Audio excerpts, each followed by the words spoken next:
Will technology take my job? Will a robot learn how to do my job, and now I am out of a job?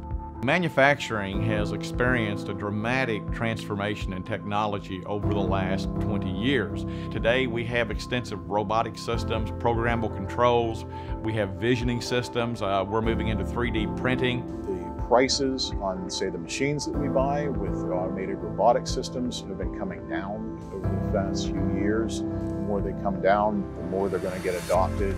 Technology always makes our lives better, and you can't really stop technology. It doesn't really take jobs. What it does is it changes jobs. As we have more technology, we need people who understand that technology.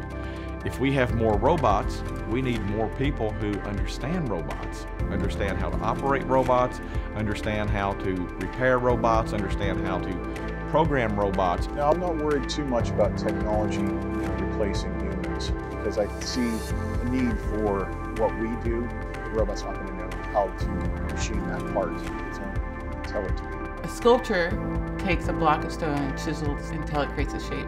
A machinist uses code and programming to tell a computer how to shave away metal until it creates a shape it wants. And so the machinist has to have advanced computer and technology skill development in order to be able to tell each tool how to move to get the right shape. I think a lot of people have the idea that machinists and welders are dirty jobs, and there's not a lot of mental agility needed. But in fact, machinists have to understand advanced trigonometry, and welders have to be really good at fractions. This is a total transformation in the manufacturing industry. They need to increase the number of skilled workforce who are able to do it. We're seeing a transition in the types of jobs, the types of work, and the types of skills.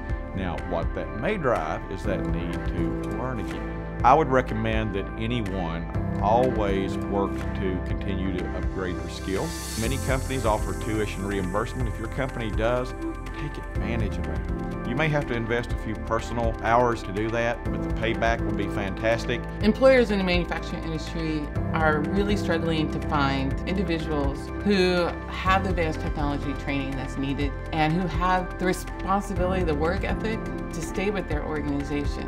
One of the challenges that we have in the manufacturing sector is that not only do we have to hire talented people and develop them well, but we really have to stay on top of the education pathway too. I would recommend that smaller companies go knock on the doors of their local community colleges, ask to talk to workforce development, and form a partnership with those. It's becoming extremely difficult to hire machinists here in Southern California.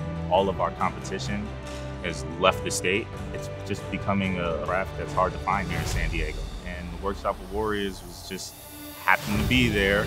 With 2.3 million jobs being unfilled right now to the skilled labor trade, we definitely need to be able to inject the best possible candidates into that workforce, which are military veterans.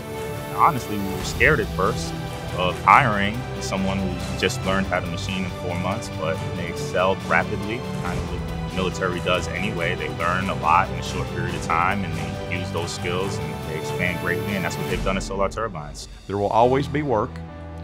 How we engage in that work is what will change, and that's up to us to keep up with that.